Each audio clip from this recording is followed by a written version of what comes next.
Good afternoon. Welcome to doctor care.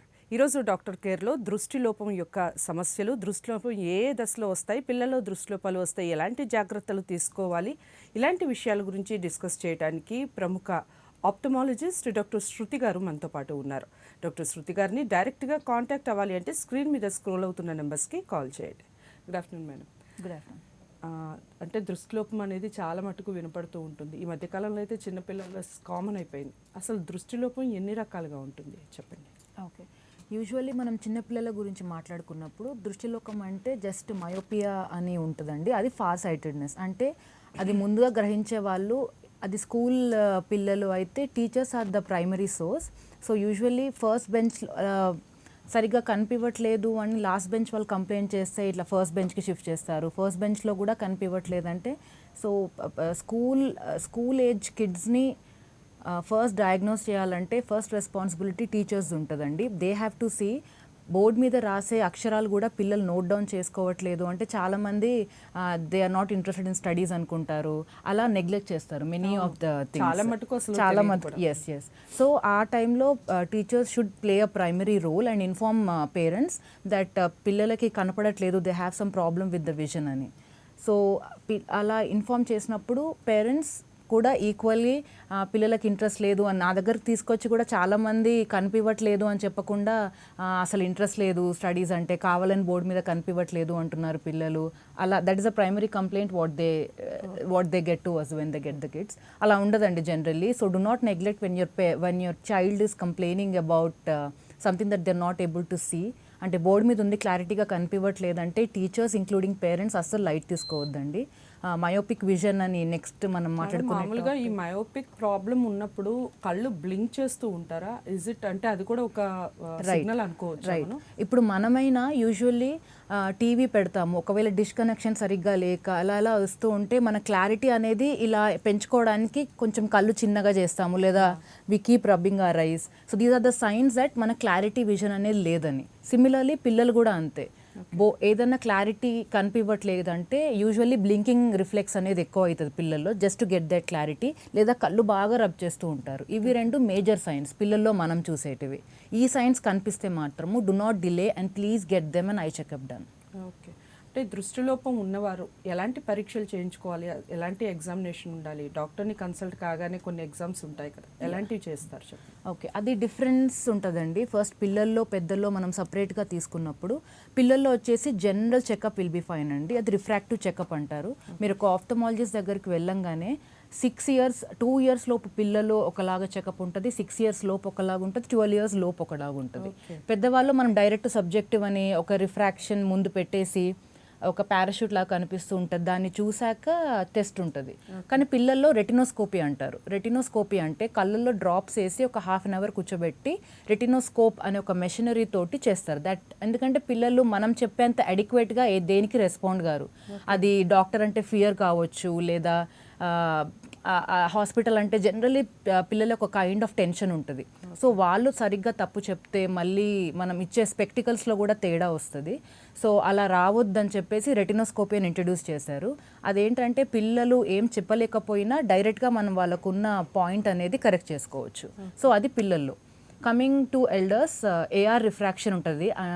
అది ఏంటంటే ఒక మెషిన్ ఉంటుంది వేర్ మీరు డైరెక్ట్గా ఒకసారైనా చేయించుకొని ఉంటారు. హెడ్ ఇలా పెట్టేసి ఒక ఫోటో ఉంటుంది, ఆ ఫోటో అడ్జస్ట్ అయ్యాక yes, so that will give along with that subjective refraction మనం కూడా చేసుకోవచ్చు. సో పిల్లల్లో వేరేలాగా ఉంటుంది, పెద్దవాళ్ళు వేరేలాగా ఉంటుంది. అంటే ఏజ్లో ముఖ్యంగా చిన్నపిల్లల్లో ఏజ్లో వచ్చే అవకాశం ఉంది, జన్యుపరమైన లోపాల వల్ల ఏమన్నా వచ్చే అవకాశం ఉందా, వంశపారంపర్యంగా ఇలాంటి కంటికి సంబంధించిన వ్యాధులు వచ్చే అవకాశం ఉందంటారా? డెఫినెట్లీ అండి. హెరిడిటీ మదర్ పేరెంట్ ఇద్దరికి మయోపిక్ విజన్ అంటే ఆల్రెడీ స్పెక్స్ ఉంటే మాత్రము, ఒకవేళ పిల్లలు ఇద్దరు ఉంటే వన్ ఆఫ్ ద సిబ్లింగ్కి ఎక్కువ వచ్చే ఛాన్సెస్ ఉంటుంది డైరెక్ట్గా. హెరిడిటరీ ఫ్యాక్ట్ ఉంటుంది, బట్ ఇట్స్ జస్ట్ 3%. ఏది మేజర్గా మ్యాటర్ అవుతుంది?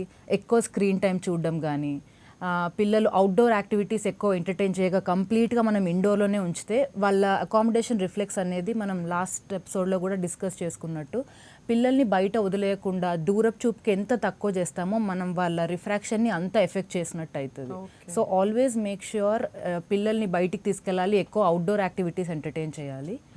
సో హెరిడిటీ ఫ్యాక్టర్ అనేది డెఫినెట్లీ ఓన్లీ 3 to 4% ఉంటుందండి. Major depends upon their lifestyle. ఏ ఏజ్లో వచ్చే అవకాశం ఉందంటారు మేడం? అంటే మామూలుగా ఒక సటన్ ఏజ్ ఉంటుందా పిల్లలకి మనం గ్రహించడానికి, లేదా మీరు అన్నట్టుగా చిన్న పిల్లప్పటి నుంచి లైక్ 2-3 ఇయర్స్కే సైట్ వచ్చే ప్రాబ్లమ్స్ అలా ఉంటాయంటారా?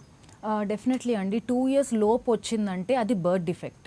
ఓకే ఓకే, సో మీరు అనే హెరిడిటీ ఫ్యాక్టర్ అనేది అప్పుడు మ్యాటర్ అవుతుంది. ఓకే అది ఎలా వాళ్ళకు ఉంటుందంటే యూజువల్లీ ప్రిమెచ్యూర్ బేబీస్ అంటారు. అంటే 9 months కంప్లీట్ కాకుండా 7 months పుట్టే బేబీస్ని ఇంక్యుబేటర్లో పెడతారు 1 month ఆక్సిజన్ సప్లై తోటి. మీకు ఐడియా ఉంటుంది ప్రిమెచ్యూర్ అంటే నెలలు నిండకుండా పుట్టిన బేబీస్ని ఆక్సిజన్ సప్లైలో పెట్టినప్పుడు ఏమవుతుంది, యూజువల్లీ నెలలు నిండకుండా పుట్టిన వాళ్ళకి రెటినా కూడా కంప్లీట్గా ఫామ్ కాదు. సో దానికన్నా ముందే మనం అంతా ఆక్సిజన్లో పెట్టినప్పుడు it will effect the growth of the retina. అంటే ఒక 70% రెటినా పెరిగి 30% ఇంకా పెరగకుండా ఆగేదాన్ని ఆ ఆక్సిజన్లో మనం 1 month ఎప్పుడైతే ఇంక్యుబేషన్లో పెడతామో the remaining 30% of the retina గ్రోత్ని ఇట్ విల్ ఆల్టర్. అలాంటి kids 90% of premature babies will end up in myopic vision. ఎందుకంటే వాళ్ళకి రెటినా కంప్లీట్గా ఫామ్ కాకముందే ఎక్సెస్ ఆఫ్ ఆక్సిజనేషన్లో మనం పెడతాం కాబట్టి. సో దానికి కంపల్సరీ ఆర్ఓపి అనే టెస్ట్ ఇప్పుడు ఇంట్రడ్యూస్ చేశారు. అంటే ప్రీమెచ్యూర్ బేబీస్ పుట్టాక compulsory every month or every 6 months వాళ్ళకి ఆర్ఓపి అనే పరీక్ష సేమ్ కళ్ళల్లో చుక్కలేసి డైలేట్ చేసి ఒక రెటినా స్పెషలిస్ట్ వచ్చి చూస్తారు. ఓకే, అంటే ఇంతకు ముందు ఈ పరీక్ష లేదు, ఈ మధ్య కాలం ఉంది, కానీ అందరు ఎప్పుడంత సీరియస్ గా తీసుకోలేదు ప్రీమెచ్యూర్ బేబీస్. ఇది ఊర్లో కూడా చాలా మంది తెలియదు, బికాస్ డెఫినెట్లీ రెటినా స్పెషలిస్ట్ అనే సిటీలోనే. అదే so make sure 90% of premature babies will end up in myopic vision. Okay, so retina checkup అనేది మ్యాండేటరీ చేపియాలి, specially for premature babies. Okay, అంటే ఈ దృష్టిలోపం ఉన్నవారు అంటే ఎలాంటి ఆహార పదార్థాలు తీసుకోవాలంటారు? మీరు అన్నట్టుగా ఒక సటన్ టీనేజ్కి వచ్చేసరికి అది ఏమన్నా తగ్గే ఛాన్సెస్ ఉందా, లేదా ఎప్పటికీ స్పెట్స్తో అలా ఉండే కంటిన్యూ చేయాలంటారా? ఓకే, ఒకవేళ మీకు పాయింట్ అనేది 2nd, 3rd క్లాసెస్లో ఎర్లీ విజన్ అంటారు దాన్ని. ఎర్లీ విజన్ స్టార్ట్ అయినప్పుడు కంప్లీట్గా అది డెవలప్ కాకుండా ఆపడానికి ఉన్న విజన్ ఎప్పుడు కూడా తగ్గించలేము, పాయింటెడ్, అది ఎప్పుడు గుర్తుపెట్టుకోవాలి, కానీ పెరగకుండా మాత్రమే ఆపగలం. ఇది గన్ షాట్ నిజం. ఓకే, సో ఒక బేబీకి ఇప్పుడు 7 to 8 years అప్పుడు పాయింట్ వస్తే till the child reaches 22 years, అంటే ఆ ఏజ్ వరకు విజన్ పెరిగే ఛాన్సెస్ ఉంటాయి ఎవరికైనా. సో 22 years వరకు definitely every 6 months you have to get the child for an eye checkup. అది as a parent it's your responsibility. 22 years kid వచ్చే వరకు you have to get them an eye checkup. What happens if you delay? చాలా మంది patients నేను 7-8 years ఒక్కసారి checkup వస్తారు, then 1-2 years అదే స్పెక్స్తో continue చేపిస్తారు, 2-3 years తర్వాత వస్తారు, ఉన్న విజన్ ర్యాపిడ్గా డబల్ అయిపోతుంది. ఓకే, మీరు ఎంత మంచి డైట్ ఇచ్చినా there are some things that you have to follow. Every 6 months eye checkup is mandatory till the child reaches 22 years. అలా అయితేనే మీరు సైట్ ఎక్కువ పెరగకుండా ఆపగలరు. పెరగడం అనేది ఎలాగో పెరుగుతుంది, బట్ మేబీ 2-3 degrees పెరిగేది 0.5, 0.1లో మీరు కంట్రోల్ చేసుకోవచ్చు. But what you have to remember as a parent is every 6 months eye checkup till the child reaches 22 years. Okay, అంటే ఏదైనా పోషకాహార లోపం ద్వారా పెరిగే ఛాన్సెస్ ఉంటాయి అంటారా, లేకపోతే అది ఖచ్చితంగా 22 years వరకు ఖచ్చితంగా పెరుగుతుందా, అలా స్టాండ్ ఉండే అవకాశం లేదంటారా? పోషకాహారం అనేది డెఫినెట్లీ ఎలాంటి కైండ్ ఆఫ్ డిసీజ్ అయినా ఏదాంటికైనా డైట్ అనేది వెరీ ఇంపార్టెంట్. మీరు అది సప్లిమెంటేషన్ లాగానే అంటే విటమిన్ ఏ రిచ్ డైట్ అనేది మ్యాండేటరీ. బట్ అలా డైట్ ఇస్తే పవర్ పెరగకుండా ఆపగలం అనేది అసలు it is wrong. But it will have some effect because మీరు రెటినాని చూడటము, మనకి సెల్ ఫోన్స్ చూడటము, టీవీలు చూడటము, పిల్లలు ముఖ్యంగా ఈ పాండమిక్ లో బాగా అలవాటు అయిపోయిన ఒక థింగ్ ఇది. అవును, సో దానివల్ల కూడా ఈ పాయింట్ పెరిగే ఛాన్సెస్ ఉన్నాయి అంటారు? డెఫినెట్లీ అండి, that is what I'm telling. పాండమిక్లో యూజువల్లీ ఇప్పుడు నేను వచ్చే పేషెంట్స్ అలా 2 years నుంచి వాళ్ళు ఆన్లైన్ క్లాసెస్లో ఎక్కువ ఎక్స్పోజ్ అయ్యి యూజువల్లీ చాలా లేట్గా స్కూల్స్ హ్యావ్ రియలైజ్ దట్ ఈ ఏజ్ కిడ్కి ఈ టైం కంటే ఎక్కువ పెట్టొద్దు. Actually 45 minutes to 1 hour is adequate time. But usually మీరు ఇప్పుడు 1st, 2nd class పిల్లలకి 9 to 10 hours of online classes చూస్తున్నాం, which is very bad. that should have been recognized by the schools కొంచెం earlyగా. So majority of the kids have affected because of that. So that should have been ముందే consider చేయాల్సింది. Definitely పెరుగుతుంది. చాలా other problems వస్తాయి, like already site ఉన్న వాళ్ళకి పెరుగుతుంది, లేని వాళ్ళకి వచ్చే ఛాన్సెస్ ఉన్నాయి. అలా అంటే లెథర్జిక్ అయిపోతారు. 10 hours మీరు స్క్రీన్ ముందు కూర్చుంటే ఇంకేం చేస్తారు పిల్లలు? ఆ టైర్డ్నెస్ మిగిలిపోయి లెథర్జీ అయిపోతుంది. సో దాని సైడ్ ఎఫెక్ట్స్ దానికి. కంటికి వచ్చే జబ్బులు ఏ రకాలైన జబ్బులు వచ్చే అవకాశం ఉంటుందంటారు? ముఖ్యంగా టీనేజర్స్ వాళ్ళలో కానీ పెద్దవాళ్ళలో కానీ కంటి జబ్బులు ఎన్ని రకాలుగా ఉండొచ్చు అంటారు? కంటి జబ్బు అంటే ఇప్పుడు మనకుండే పాండమిక్ అయినా మనకుండే ఈ అట్మాస్ఫియర్ ఇండియన్ క్లైమేట్కి అయితే conjunctivitis, that is red eye, okay. That is a major అండి. Because usually June to August rainy సీజన్లో along with other viral like మనకు వైరల్ ఫీవర్స్ ఎలా వస్తున్నాయో వైరల్ కంజక్టివిటీస్ అనేది disease madam? Infection, it's an infection. So and it's contagious like you know. So అది parents పిల్లల్లోనే అది ఎక్కువ కనిపిస్తుంది. బికాస్ క్లాస్ మొత్తంలో ఒక్కరికి వచ్చి పేరెంట్స్ అట్లా లైట్ తీసుకొని పిల్లల్ని స్కూల్కి పంపిస్తే క్లాస్ మొత్తం ఎఫెక్ట్ అయ్యే ఛాన్సెస్ ఉంటుంది. Okay, because it's highly viral, అది ఎక్కువ. Conjunctivitis is very contagious. 40 మెంబర్స్లో ఒక్క స్టూడెంట్కి వచ్చిన పేరెంట్ ఆ స్టూడెంట్ని స్కూల్ పంపిస్తే మాత్రం the whole class will be affected. So conjunctivitis ఇప్పుడు సీజన్ లేదు definitely. It is, I mean, June to September, October is a season. Other than that, teenage-లో I don't think so. Teenage-లో వచ్చే ప్రాబ్లమ్స్ ఏంటంటే అన్హైజీనిక్గా మెయింటైన్ చేసినప్పుడు, ఎక్సెసివ్ ట్రావెలింగ్, పొల్యూషన్, దానివల్ల dust బాగా జమ అయ్యి just that redness and dryness. Other than that no other. ఈ కంటిలో బాగా నీరు కారటం, కంటి దురదలు రావటం, కురుపులు రావటం అసలు దేనికి సంకేతం అంటారు? ఇది కూడా ఒక రకమైన ప్రాబ్లమేనా కళ్ళకి? చాలా మంది కంటి యూజువల్లీ పై రెప్పకో కింది రెప్పకో ఇలా గడ్డ వచ్చి కురుపు వచ్చి వస్తారు. One of the main reason is uncorrected refractive error అండి. అంటే మీకు సైట్ ఉండి ఈధర్ మీరు చెక్ చేసుకొని కూడా అద్దాలు ఇష్టం లేక వాడకను, లేదా మీకు అద్దాలు ఉన్నాయని ఆల్రెడీ తెలియకపోతే, అంటే దట్ మీన్స్ మీకు పాయింట్ ఉన్న అద్దాలు పెట్టినప్పుడు ఐస్ అనేవి స్ట్రెయిన్ అవుతాయి. ఆ స్ట్రెయిన్ మ్యాక్సిమం పడేది ఐలిడ్స్ మీద. అంటే మీకు యాజ్ ఐ సెడ్ బిఫోర్, ఏదైనా క్లారిటీగా కనిపించకపోతే ఎంత ఒత్తిడి చేసి అది చూడడానికి ట్రై చేస్తారు. అలా ఒత్తిడి చేసిన ప్రతిసారి కంటి రెప్ప అనేది స్ట్రెస్కి గురవుతుంది. అలా anything in the body which అది స్ట్రెస్కి గురైనప్పుడు అది స్వెల్ అవుతుంది అనమాట. That is normal. సో కంటి కురుపులు అనేవి అందుకు వస్తాయి, number 1. Number 2, excessive eye makeup. That is a major thing in teenage girls, what I see these days. Excessive eye makeup, when you don't remove the eye makeup before going to sleep, any eye makeup, it will end up in dryness. అది hard అయిపోయి black క్రిస్టల్స్గా form అవుతుంది. మీరు కాజల్ పెట్టుకున్న ఇది పెట్టుకున్న that will end up in entering the eye overnight and it will irritate with the eye. అట్లా. So that will lead to redness. So excessive eye makeup వేసినప్పుడు make sure you remove the makeup before going to bed. Otherwise ఇప్పుడు ఈ కాజల్ వీటి makeup వల్ల కూడా కంటికి సంబంధించిన definitely అండి. Anything it is chemical. End of the day it is chemical. You always have to remember. For few hours it is fine, but before going to bed you always make sure ఫేస్కి ఎలా అయితే మనం wipe చేసుకుంటామో క్లీన్గా, you have to make it a point to wipe your eyes as well. Okay. మామూలుగా treatments ఎలా ఉంటాయి? ఈ మధ్య కాలంలో బాగా వినపడుతున్న మాట లేజర్ ట్రీట్మెంట్. లేజర్ ట్రీట్మెంట్ అనేది ఒక టీనేజ్ దాటిన తర్వాత చేసుకోవచ్చు అనేది చాలా మటుకు వినపడుతుంది. ఇది ఎంతవరకు సేఫ్ అంటారు? అసలు దాని గురించి చెప్పండి. సేఫ్ అంటే ప్రీవియస్గా చెప్పినట్టు ఇది ఒక కాస్మెటిక్ ట్రీట్మెంట్ కాదండి. -2, -3 అలాంటి పెద్ద ఎర్రర్స్ ఉన్న వాళ్ళే ప్రిఫరబుల్లీ చేసుకోండి. బికాస్ ఎనీ టైమ్ న్యాచురల్ ఎనాటమీని టచ్ చేసినప్పుడు that thing will never get back to naturality. So దాని కాంప్లికేషన్స్ దానికి ఉంటాయి. But science is really advanced now and there are very beautiful laser procedures going on. So laser procedures for teenage అంటే just for refractive correction అంటే 22 years above. That is the appropriate time for laser. So don't jump before like 19-20 years kid, don't go for it because there is every chance of developing vision or of developing refractive error till 22. So 22 వరకు wait చేయండి laser కోసము. That is for your specs correction. వాళ్ళే cataract వస్తే ఫేకో అని ఒక procedure వచ్చింది, దానికి కూడా ఫెమిటోసెకండ్ లేజర్ చేస్తున్నారు. అంటే కంటిలో పొర వచ్చి 50 years ప్లస్ వచ్చిన వాళ్ళకు కూడా ఇప్పుడు లేజర్స్ అనేవి ఇంట్రడ్యూస్ అయ్యాయి. Along with ఫేకో we are going for ఫెమిటోసెకండ్ laser. So దాంతో కంటిలో ఉన్న శుక్లం అంటారు, శుక్లం తీసి ఐఓఎల్ వేసేది కూడా ఇప్పుడు లేజర్ ప్రొసీజర్ వచ్చింది. So these 2 are very safe and very convenient. శుక్లాలు వేరు, ఈ సైట్ వేరా మేడం? అంటే డెఫినెట్లీ సైట్ అంటే ఇప్పుడు టీనేజ్లో వచ్చేది. శుక్లం అంటే మీ కంట్లో ఉన్న న్యాచురల్ లెన్స్ అనేది ఏజ్ పరంగా, it is not an infection again. మనం ఏజింగ్ అవుతున్న కొద్దీ బాడీలో అన్ని ఏజింగ్ ప్రాసెస్లోనే అలానే శుక్లం అంటే న్యాచురల్ లెన్స్ కూడా ఏజింగ్ ప్రాసెస్లో గట్టిగా అయిపోతుంది. ఎవరైనా ఎనీబడి 50 to 60 yearsలో you have to undergo cataract compulsory. Everybody will end up in cataract surgery and they very beautiful IOLs available. Caller ఉన్నారు మేడం, కాలర్ని తీసుకుందాం. మల్లేష్ హైదరాబాద్ నుంచి. Hello madam.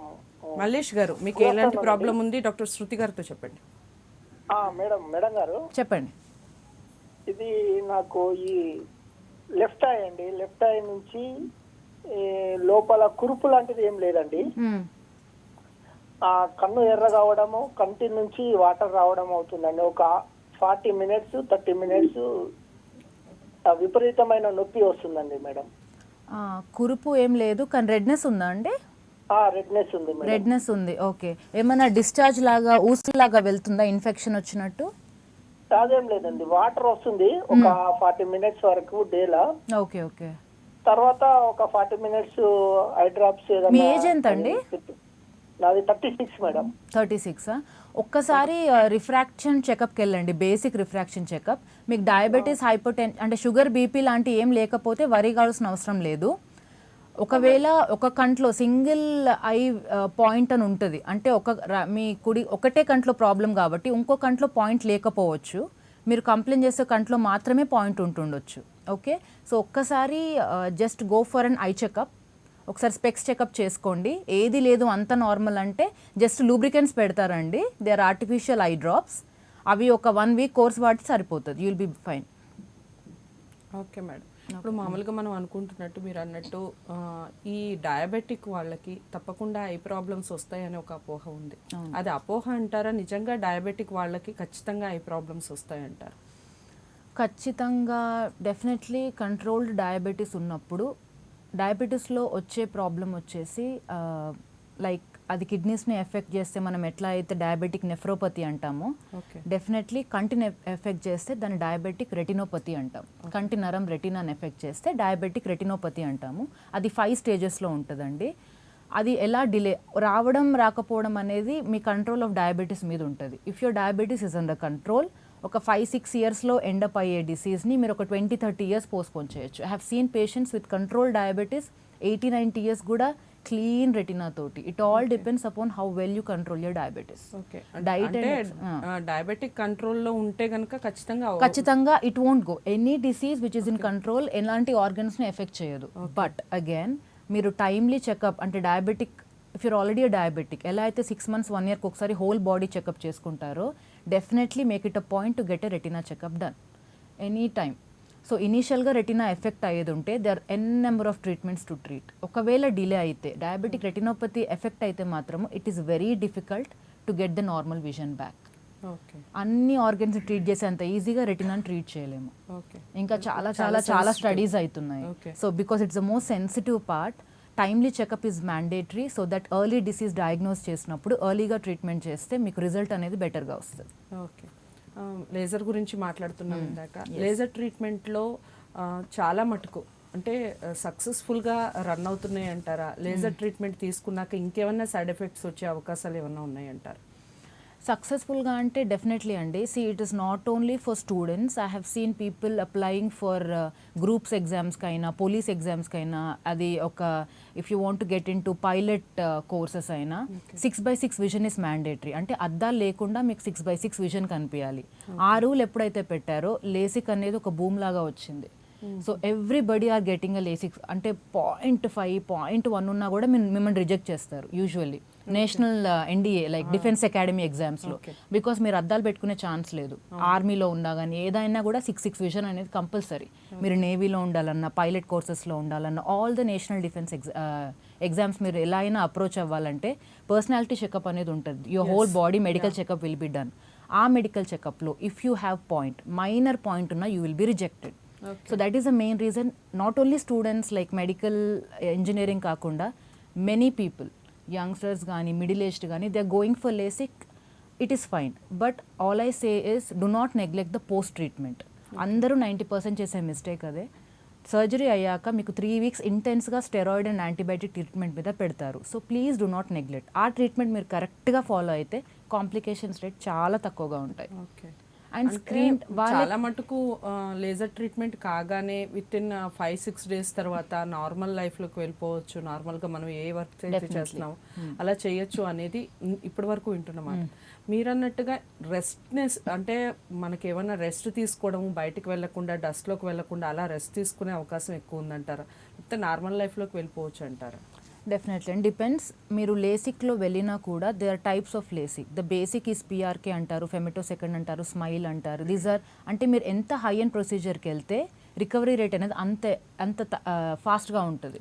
Okay, so PRK అనేది బేసిక్, అది ఆల్మోస్ట్ బ్లేడ్ ప్రొసీజర్. సో దానికి కొంచెము complication, dryness ఎక్కువ ఉంటుంది, పెయిన్ ఎక్కువ ఉంటుంది, because it is less compare to all the others are more expensive surgeries. Expensive కాబట్టి దాని కాంప్లికేషన్ రేట్, ఎందుకంటే ఆ machinery is that costly, so దాని కాంప్లికేషన్ రేట్ అనేది డెఫినెట్లీ తక్కువ ఉంటుంది. If you go for high and very good procedures, yes like you said 3-4 డేస్లో we can get back to normal life. But any time వాడుతూ వెళ్ళాలంటారు. Yes, that is their mandatory. మీకు ఏ surgery అయినా you are put under antibiotic and steroid medication. So antibiotics వాడుతూ laser treatment తీసుకున్నాక మళ్ళీ డాక్టర్ని ఎప్పుడు కన్సల్ట్ అవ్వాలంటారు? ఇమీడియట్ ఫస్ట్ డే ఉంటుందండి, then 1 week, then 1 month. This is common for both LASIK and for cataract surgery. So ఈ 3 times follow ups are equally important. మనం ఎలాంటి చిన్న కాంప్లికేషన్ ఉన్నా మనకు తెలిసే ముందే doctor will come to know, because he will do a proper eye checkup. So మనకి ఎట్లాంటి లేదు, నెక్స్ట్ డే వెళ్ళాం కదా, 1 week తర్వాత వెళ్ళాం కదా, 1 monthకి వెళ్ళకపోతే ఏంటి, I'm perfectly fine, I don't have any complication. అందరు yes, that's what I see. That is why post LASIK people end up in dry eye or any complication that can be avoided. మీరు ఎర్లీగా timely follow up చేసుకుంటే so many things can be avoided. Okay, అంటే sight అసలు లేని వాళ్ళు కూడా కొంతమంది ఈ లెన్సెస్ వాడుతూ ఉంటారు. ఫర్ షోయింగ్ కావచ్చు, లేకపోతే ఐస్ లుక్ బాగుండాలని కావచ్చు, what ever it may be వాడుతూ ఉంటారు. అది ఎంతవరకు సేఫ్ అంటారు? ఫస్ట్ అంటే వాడటం అనేది అసలు మంచిదే అంటారా? వాడటం అంటూ నేను పెద్ద రికమెండ్ చేయనండి. I always go for glasses. But yes, there are some occasions like if it's your wedding day or మీకు ఏమైనా గెట్ టుగెదర్స్ ఉన్నాయి, పార్టీస్ ఉన్నాయి, many people don't prefer wearing glasses. So contact lenses, yes they are beautiful contact lenses, soft lenses వచ్చాయి, మంచి gas permeable lenses వచ్చాయి. But something that you have, మీరు గుర్తుపెట్టుకోవాల్సింది ఏంటంటే డ్రైనెస్ ఉన్న వాళ్ళకి, ఆల్రెడీ డ్రైనెస్ ఉన్న వాళ్ళు కాంటాక్ట్ లెన్స్ అవాయిడ్ చేస్తే బెటర్. ఐ ప్రాబ్లమ్ అన్నా, ఐ ఇన్ఫెక్షన్ అన్నా, ప్రీవియస్లీ ఒక 1 month బ్యాక్ ఐ ఇన్ఫెక్షన్ ఉన్నా వీళ్ళకి లెన్సెస్ అనేవి సూటబుల్ అవ్వవు. అది పెట్టుకుంటే ఇన్ఫెక్షన్ రేట్ అనేది ఎక్కువ అవుతుంది. So please remember that. Okay, I lenses పెట్టుకుంటే దానికి కొన్ని కండిషన్స్ ఉన్నాయి. మీరు స్విమ్మింగ్ చేయొద్దు, మీరు షవర్ కిందికి వెళ్ళొద్దు, సో అది పెట్టుకొని నిద్రపోవద్దు. సో ఆల్ దీస్ కండిషన్స్ మీరు అస్సలు ఏ ఒక్కటి కూడా లైట్ తీసుకోకుండా, మీరు లెన్సెస్ తీసుకున్నప్పుడే వాళ్ళు ఒక లిస్ట్ చెప్తారు. ఆ 10 లిస్ట్ అంటే కాంట్రాఇండికేషన్స్ ఏవైతే అవాయిడ్ చేయాలి మీరు కాంటాక్ట్ లెన్స్ వాడుతుంటే, అవి క్లియర్గా చదవండి. ఏది కూడా లైట్ తీసుకోకుండా వాడితే సైట్ ఉన్న వాళ్ళు మాత్రమే లెన్సెస్ వాడాలి అంటారు? లేదండి, ఇప్పుడు కలర్డ్ లెన్సెస్ వస్తున్నాయి where cosmetic purpose many people will be use. Celebrities వాడుతూ ఉంటారు, నార్మల్ లైఫ్లో కూడా వాడుతూ ఉంటారు. So it's okay, they are coloured lenses as well. But yes, అదే టైం లిమిట్ అనేది తక్కువ పెట్టుకోవాలి. You cannot use it for at least 8 to 10 hours.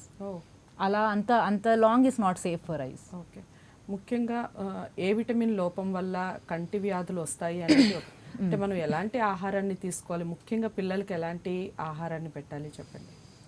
Vitamin A అండి, డెఫినెట్లీ. సో క్యారెట్స్, బీట్రూట్స్, ఆకుకూరలన్నీ, లేకపోతే నాన్ వెజ్లో లివర్, ఒకవేళ మీరు నాన్ వెజిటేరియన్స్ అయితే లివర్ పెట్టొచ్చు, బాయిల్డ్ ఎగ్స్ పెట్టొచ్చు. Vitamin A rich. అన్ఫార్చునేట్లీ ఈ ఒక్కటి కూడా పిల్లలు ఎవరు తినరు. క్యారెట్స్ అయినా, బీట్రూట్స్ అయినా, ఆకుకూరలు అయినా పిల్లలు ఎవరు తినరు. బట్ ఏదో ఒకలాగా you should make it a point. అది గ్రేట్ చేసి పెట్టడము, ఆకుకూరలు అన్ని గ్రైండ్ చేసి, usually I tell this. Caller ఉన్నారు, కాలర్ తీసుకున్నాం. స్వామి గౌడ్ గారు, హైదరాబాద్ నుంచి. మీకు ఎలాంటి సమస్య ఉందండి కంటికి సంబంధించి? డాక్టర్ శృతి గారు ఉన్నారు, చెప్పండి. ఓకే, చెప్పండి స్వామి గౌడ్ గారు. శృతి గారు నమస్కారం. చెప్పండి. నా పేరు స్వామి గౌడ్ అండి. చెప్పండి. నాకు డ్రైవ్ చేసేటప్పుడు రిఫ్లెక్షన్ ఎదురుగా వచ్చినప్పుడు చాలా ఫోకస్ గా డిమ్ గా కనిపిస్తుంది. ఎదుటిగా ఏ వాహనం వచ్చినా కనిపించదు. ఓకే, మనిషి ఎదురుగా వచ్చినా కనిపించదు. ఒక్కొక్కసారి నైట్ జర్నీలో, డేలో ఏం ప్రాబ్లం లేదు. ఓకే, ఓన్లీ నైట్ లోనే చాలా ఇబ్బంది అవుతుంది. ఓకే. మీ ఏజ్ ఎంత అండి? నాకు 65 ఉంటుందండి. 65. కంటి శుక్లం షుగర్ ఉంది. ఆపరేషన్స్ ఏమైనా అయినాయా అండి? ఇంతవరకు కాలేదండి. అదే అండి, శుక్లం స్టార్ట్ అయినప్పుడు మీరు అనే కండిషన్ని గ్లేర్ అంటారండి. గ్లేర్ అనేది ఎప్పుడు స్టార్ట్ అవుతుంది అంటే కంట్లో శుక్లాలు పెరిగినప్పుడు డే లైట్లో మనకంతా తెలీదు, కానీ రాత్రి డిమ్ అవుతున్న కొద్దీ మనము నార్మల్గా మన ప్యూపుల్ అని అంటారు, లైట్ వేసినప్పుడు అలా పెద్దగా అవుతుంది.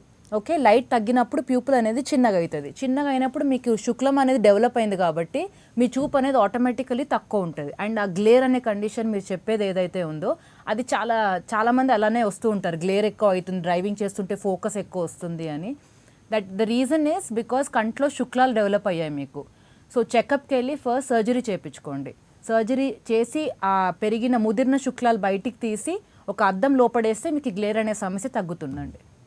ఓకే, ఆహారం గురించి చెప్తున్నారు, చెప్పండి. Yes vitamin A rich diet అండి. డెఫినెట్లీ ఇందాక చెప్పిన ఆకుకూరలైనా, క్యారెట్స్ అయినా, బీట్రూట్స్ అయినా ఇవన్నీ పిల్లలు ఎంత మారం చేసినా పెట్టడానికి ట్రై చేయండి. ఆకుకూరలు పౌడర్ లాగా చేసి ఒకవేళ పిల్లలకి సాంబార్ ఇష్టమైతే ఆ సాంబార్లో కలిపేసి ఆకుకూరలు పెట్టేసేయాలి. పాలు డెఫినెట్లీ, మిల్క్ అనేది కూడా చాలా మంచి సప్లిమెంట్. సో ఎస్, అన్నిటికంటే మెయిన్ డైట్ ఈజ్ డెఫినెట్లీ ఆ సప్లిమెంటేషన్ ఓన్లీ అండి. మ్యాక్సిమం కళ్ళు ఎఫెక్ట్ అయ్యేది వాళ్ళ లైఫ్ స్టైల్ మీద. సో ప్రతి ఇంటర్వ్యూ ఇలా చెప్తాను, please reduce the screen time, do not entertain TVs, laptops and phones to kids. ఇస్తే 12 years లోపు మనం కన్ను ఖరాబ్ అయితే మీరు ఏం చేసినా కూడా ఆ పాయింట్ అనేది అలాగే ఉంటుంది. So it will effect in a long term. So outdoor games ఎక్కువ ఎంటర్టైన్ చేయండి పిల్లలతోటి. దృష్టికి సంబంధించి ముఖ్య కంటి ప్రాబ్లమ్స్ గురించి, అలాగే ఆహార పదార్థాల గురించి, లేజర్ ట్రీట్మెంట్ గురించి చాలా విషయాలు చాలా చక్కగా వివరించారు madam. Thank you so much. ఇది వాళ్ళ డాక్టర్ కేర్. రేపటి డాక్టర్ కేర్లో మళ్ళీ కలుసుకుందాం. ఇంతవరకు